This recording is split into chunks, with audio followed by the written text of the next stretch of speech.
This daily dose is brought to you by Pirate.Black. ARRR. Okay, so the first question regards Pirate Chain. Pirate Chain, where do you see Pirate Chain in its positioning?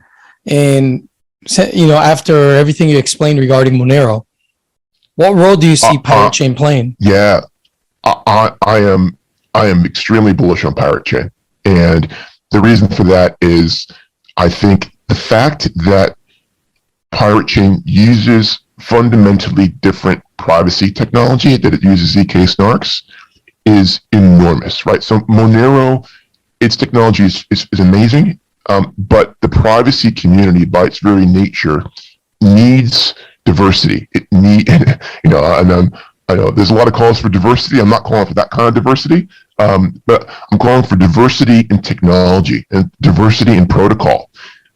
As far as we can tell, there's really only two options out there, right? There's Monero's privacy technology, which uses ring CT and other elements as well, and then there's Pirate Chain, which is the ZK snarks, where it's mandatorily private as opposed to, say, in Zcash, which doesn't really work, as we know.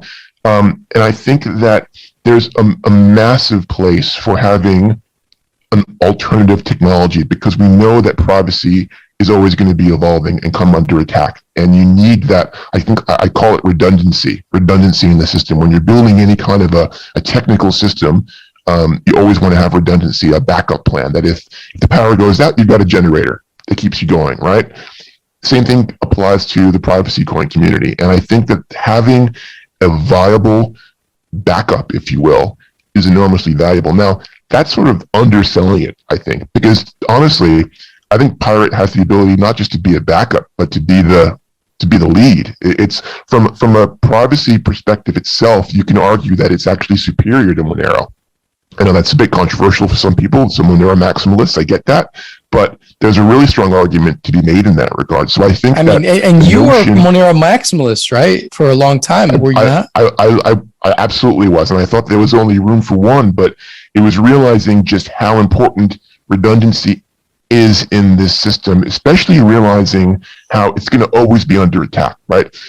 Whether it's a function of just hackers trying to figure out new ways around it, to break the code, which we don't think is possible, but you never know. There's always exploits that are possible, or it could be a different kind of attack. It could be a human behavioral attack, or affecting the network, or reducing confidence in the network. We all see the trials and travails of Fluffy Pony right now being presumably targeted, for very questionable allegations. Let's say that we all suspect is really driven by an attack on Monero, right? And his association with Monero is kind of what we think is the most likely scenario. There's all sorts of ways that projects could be compromised, and I think the value of having a really powerful alternative, I think, is enormous. So the fact that Pirate Chain is trading at such a small fraction of Monero's market cap, to me, that's just wrong.